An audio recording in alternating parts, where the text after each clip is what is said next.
You may want to stop scrolling because we should talk about this. July 22nd, 2025, Ozzy Osbourne died. The man who called himself the Prince of Darkness, who spent decades living like he couldn't care less about heaven or hell, left this world at just 76 years old. But here's what is so interesting to me. He died peacefully at home while Sharon, Kelly, Jack, and his other kids were around him. Music was playing, family talking. The man who spent most of his life running from peace actually found it in the very end. And that's why I can't stop thinking about Ozzy. Because this isn't just some rock star obituary. This is a story about a man who lived broken for decades and still got to leave his mark on this world surrounded by love. Is this not grace? So yeah, we're going to be diving all the way in, no skipping, no sugarcoating. We're going through the chaos, the brokenness, the quiet cracks where God was chasing him, and what death really means for us. But first, let's rewind, because you can't talk about Ozzy ending without knowing just how wild his beginning was. This man wasn't just a singer, he was a whole movement. Black Sabbath, that band basically invented heavy metal. Before Sabbath, no one was making music this dark. You're going to hell if you listen to this level type of terrifying music. And Ozzy, he was the face of it all. The eyeliner, the cross, the necklaces, the screaming vocals, and wasn't just singing songs, he was building a legend. The name Prince of Darkness didn't just come from nowhere. The guy leaned hard into that image. Stories, oh friends, the stories. He bit the head off of a bat. Yes, that really happens. Yes, it was real. No, he didn't know it was real until the blood went everywhere. He also peed on the Alamo while wearing Sharon's dress, by the way, because he was so wasted, he didn't even bother to find the bathroom. He got arrested constantly. He was banned from cities. He drank, he snorted, he smoked, and through it all, people thought he was laughing at them. Parents were burning albums in church parking lots. Preachers were calling him satanic. Kids were sneaking his music like it was contraband. And Ozzy, he played it up. He laughed. He called himself a lunatic and did something worse the next week. But here's the part everyone missed. Ozzy wasn't evil. He was empty. If you strip away the eyeliner, the screaming crowds, the bat-biting stories, you get a guy who's admitted over and over, I was lost. I was terrified. I was dead inside. The drinking, the drugs, the crazy stunts, that wasn't a party. That was literal self-destruction. One time in an interview, he said something that really stuck with me. If I didn't drink or use, I'd have to face myself, and I didn't like that. Let that sink in. This man was one of the most famous rock stars alive. Millions of people screaming his name in every stand, every night. And still, he couldn't stand to be alone with himself. That's not confidence. That's not rebellion. That's true pain. And friends, haven't we all been there in our own way? Tell me you've never distracted yourself from pain. Tell me you've never scrolled on TikTok for 5 hours just to avoid your own thoughts. Tell me you've never drowned yourself in work or shopping, bad relationships, because you just couldn't sit with the ache inside of yourself. Ozzy did just that on a global stage with groupies and piles of drugs. But pain is pain, and it was obvious. And this is where I start leaning forward in my chair and going, okay, Jesus, you see what I see, right? You saved people with way less hope than this guy. You can get to him too. Because let me tell you a secret. The loudest, angriest, most rebellious people, they're usually the most broken. The people screaming, I don't need God, the loudest, yeah, they usually need him the most. And Ozzy, Oh, he screamed it with his whole life. Every song, every crazy stunt, every drunk night, that man was practically daring God to come find him. And you know what? I think God did. Now, let's talk about Sharon Osbourne, because if you want to see what grace truly looks like in human form, it's Sharon Osbourne. This woman saved his life. She dragged him to multiple rehabs. She literally slapped drugs out of his hands more than once. And yes, their marriage was messy. But through it all, Sharon stayed. And do you know what she said after his death yesterday? He was at peace. He was ready. And we were all together. And that's how he wanted it. That's love. And whether Sharon knows it or not, I believe God used her as a doorstep for grace, holding the door open for decades until Ozzy was ready to let light come in. Because sometimes that's how God works. Not with thunderbolts, but with stubborn humans who refuse to give up on you. And if you've ever watched the Osbournes, you saw the real cost of his life. At first, people thought it was hilarious. They bleeped out the swearing, the dogs pooping on the carpets, Ozzy mumbling around the entire house. But if you rewatch it now, it's very heartbreaking. He looked exhausted, confused, and half the time, he didn't even know what was happening. But here's the thing. You also saw glimpses of the real Ozzy. The way he played with his dogs like they were children, the way he laughed with Kelly all of the time, and the quiet moments just sitting outside and staring into the distance. You could almost see him asking himself, does any of this truly matter? And friends, that's when God does his best work. When you're quiet enough to ask the right questions. Let's talk about the fact that Ozzy Osbourne should not have even lived to see 50, let alone 76.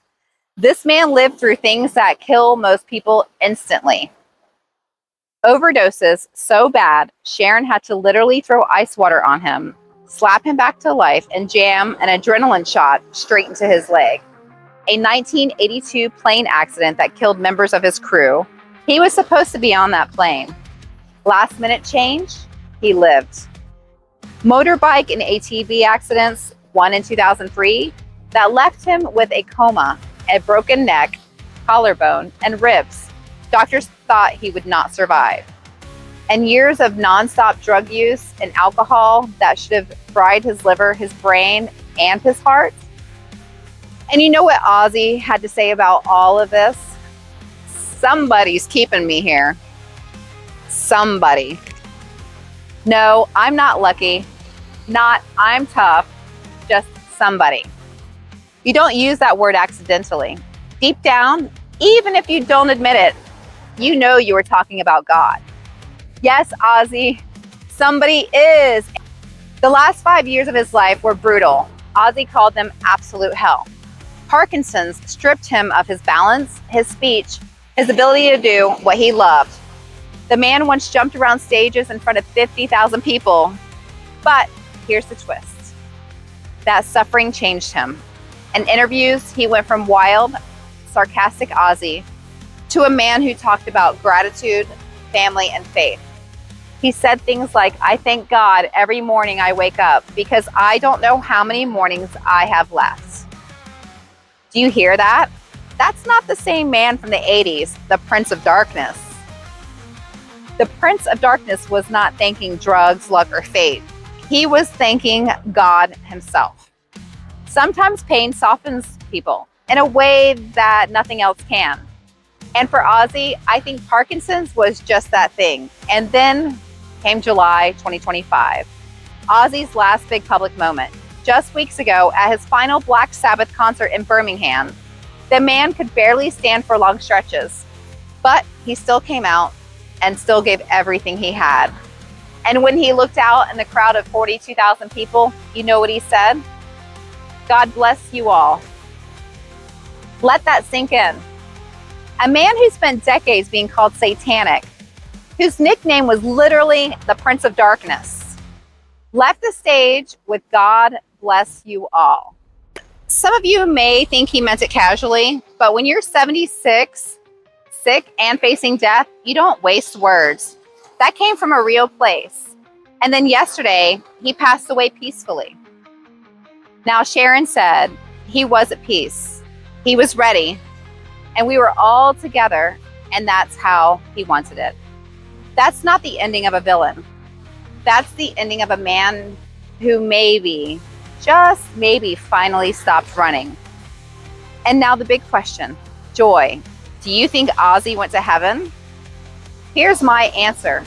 I hope so. Because salvation isn't about being perfect. It's not about being a great Christian your whole entire life. So if Ozzy ever whispered even once, God, remember me, then yes, he's there. And honestly, it would be so like God to pull the ultimate plot twist to take the Prince of Darkness and welcome him into the light. So why am I ranting about Ozzy Osbourne to you right now? Because if God's not done with him, he's not done with you. Ozzy lived a life most of us would write off as hopeless. Decades of addiction, rebellion, mockery. A man thought was far too gone. And yet, in the end, he left the world in peace, with family, with love, and with the name of God on his lips. So don't you dare think you've ever gone too far. Don't you dare think someone else has either. If grace can chase Ozzy Osbourne for 76 years, it can chase you too. So Ozzy's death isn't just a headline, it's a message.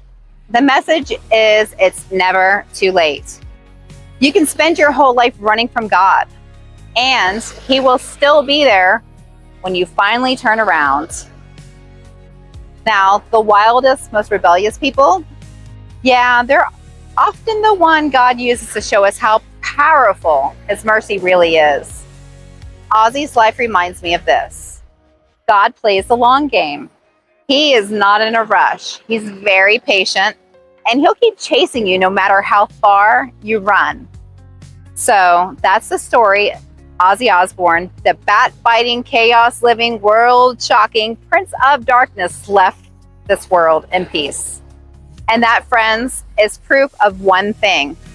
Darkness doesn't win. It never wins.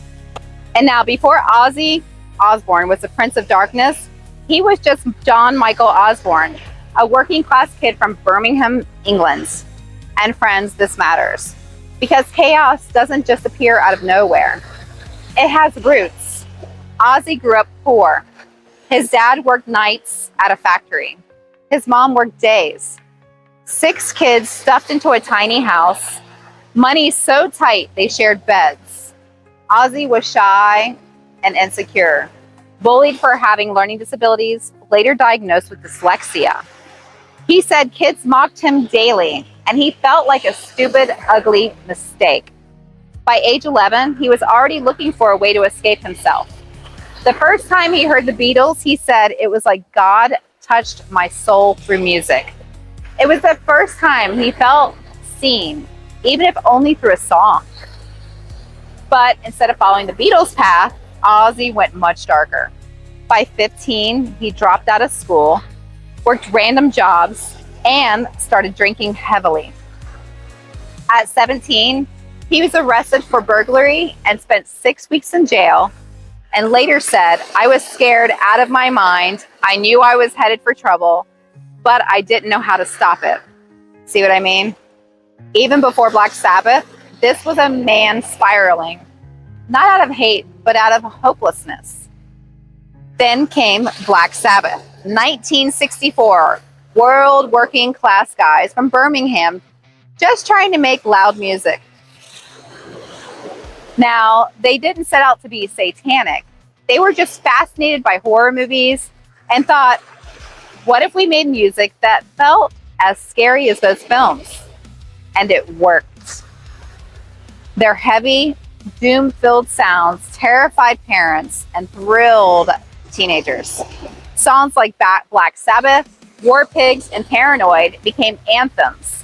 And Ozzy, he became the face of it all. The voice, the wild-eyed frontman, the guy who made it look dangerous. But offstage, Ozzy was already crumbling. He drank constantly, snorted lines like candy, barely remembered half of the tours. He said once, "I wasn't living the dream. I was just trying to survive myself." And honestly, the Prince of Darkness image, he hid behind it. Because if you act like you're untouchable, nobody asks how you're really doing. Sound familiar? We've all done that. Put on a show so no one sees how broken we truly are. And then Sharon came along. She wasn't just his manager. She was the first person who looked past the chaos and said, "No, you're worth fighting for." When Ozzy was fired from Black Sabbath in 1979 for being too drunk and too high to function, he locked himself in a hotel room for 3 months, drinking and doing drugs, literally wanting to die.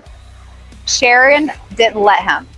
She showed up and dragged him out and basically rebuilt his career with his solo album, Blizzard of Oz.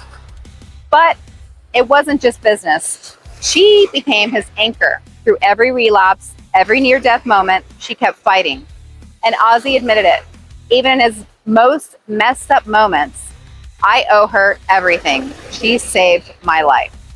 Again, tell me, God doesn't use people. Because sometimes the loudest sermons come from people who love you when you are at your worst. Ozzy and Sharon had 3 kids, Amy, Kelly, and Jack. And friends, let's be honest, they paid for their dad's chaos. The fights, the cheating, the scandals, the reality TV cameras kept catching every breakdown.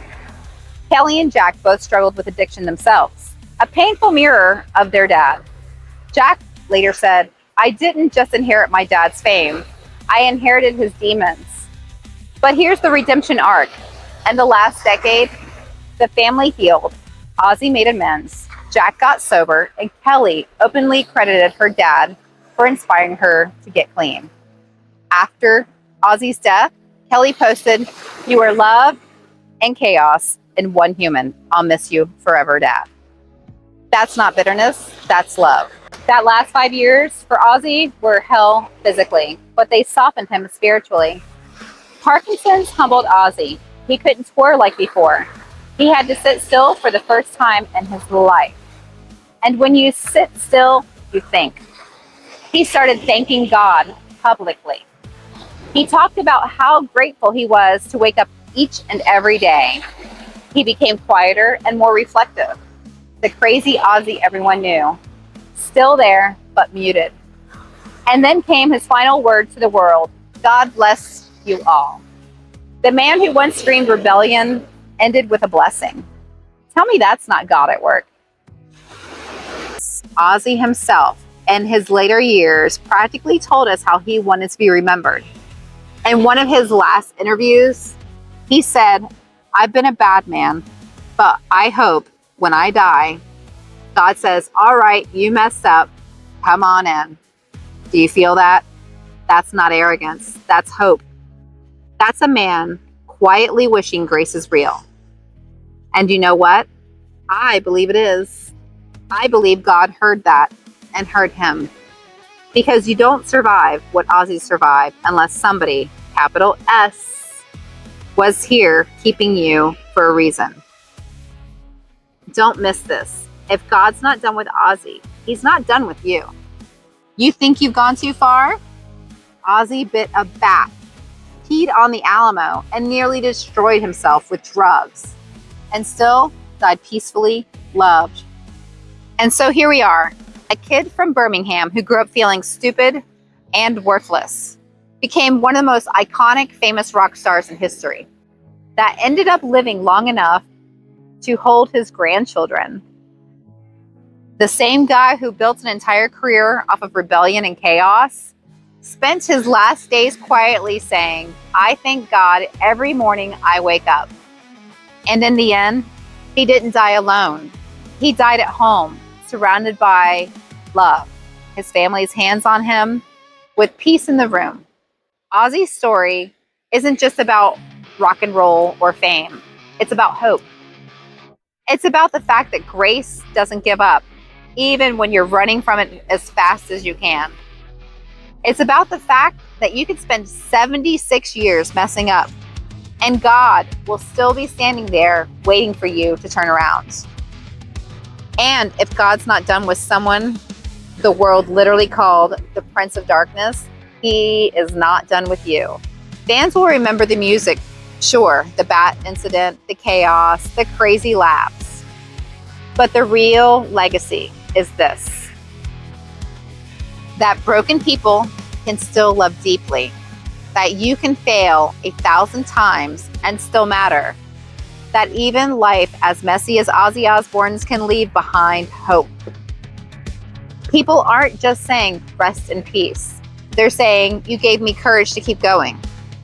Now that's legacy worth leaving behind. So what's the takeaway from all of this? It's simple. God doesn't quit on people. You might quit on yourself, and the world might write you off. People may call you every name in the book, but grace doesn't care about that. Ozzy's life proves something. You can be messy, loud, rebellious, and broken, and still be loved, still be wanted, and still be chased by God, who refuses to ever let you go. So if you feel like you're gone too far, you're not.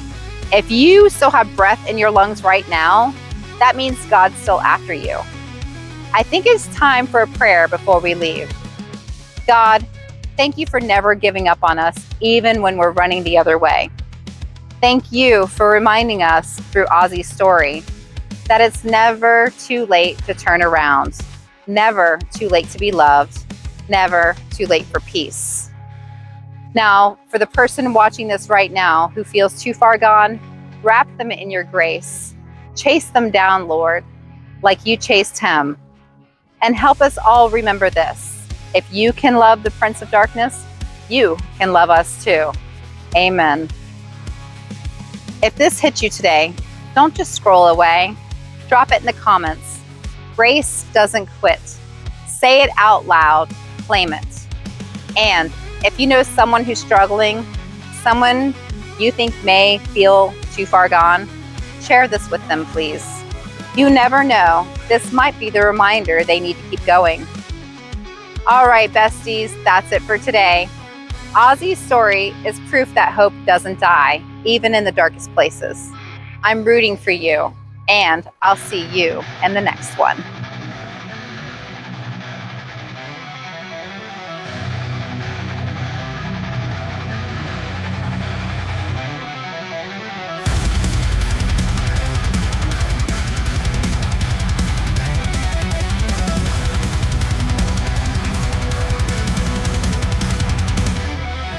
Been walking through the quiet, searching for a sign of you. I've been calling out in silence, but the echoes fade too soon. They say you're near, but I don't feel it. They say you speak, but I hear none. I'm staring at this empty sky, wondering if I'm the only one. I don't see you, I don't hear you, but I know that doesn't mean you're not near. Keep walking, I'll keep trusting, even when the road ahead's unclear. You are still the way, you are still the truth. Even in the silence I will follow you. You are still the light, my hope won't fade. Even when I can't feel you, you're still the way.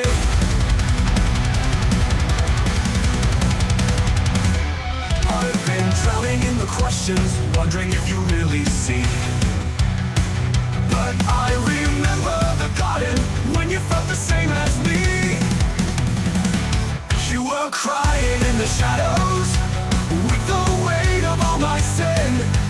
Yet you trusted in the Father, so I'll trust you once again. I don't see you, I don't hear you, but I know that doesn't mean you're not near. I'll keep walking, I'll keep trusting,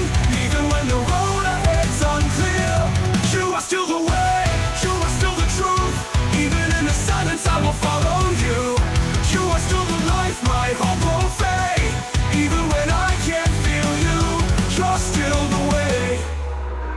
You are still the way. You are still the truth. Even in the silence I will follow you. You are still the life, my hope of faith. Even when I can feel you, you're still the way. You're still the way. You're still the way. I don't need to feel it, I don't need to see it. I know you're here. I don't need the thunder, I don't need the fire. You never disappear.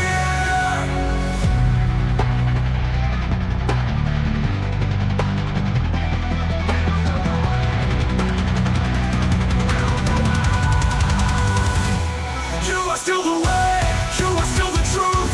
Even in the silence I will follow you. You are still the life, my hope won't fade.